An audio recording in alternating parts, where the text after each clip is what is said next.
But the contradictions are not God's, they are man's. It is man who sets up his easel and paints God with 1,000 different faces. Man who inscribes his holy books and calls his God the author.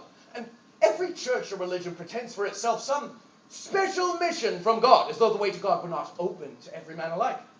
And each accuses the other of unbelief. For my own part, I disbelieve them all.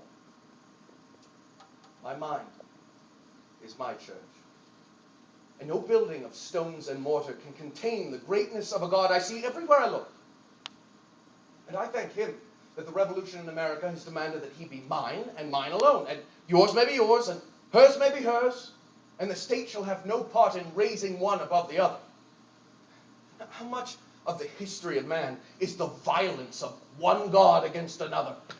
Surely, if Satan exists, hell resounded with his laughter at the streaming babes of the children's crusade, sent to smite the infidel and bring the cross of Jesus in triumph over the crescent of Mohammed.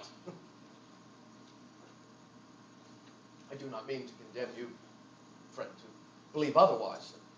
You are here today with me while the elders would disenfranchise me, and as we all have a right to vote, we all have a right to our God. All have a right to hold to their beliefs as I to mine. And may it always be so in America. You wonder, are we to have no word of God, no revelation? You mean the Bible, but which fabulous testament. One speaks of the pestilence and wrath of a God who orders his servants, like Abraham, to sacrifice the children upon his altar. The other recasts heathen myths of a God who assumes a shape and begets a child of an earthly mother. We would do well to forget the myths of those books if we would find God. Open your eyes. Look out that window. Revelation is everywhere around you. The Word of God is his creation, and it reveals to man all that is necessary for man to know of God, from his temple that rises blazingly in the east to his church that sits majestically in the west.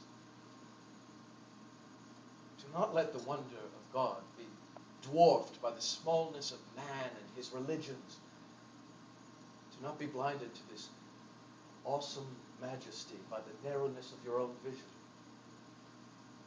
Robespierre in France became so dazzled by his own vision that he saw but one way to liberty, as some see but one way to God.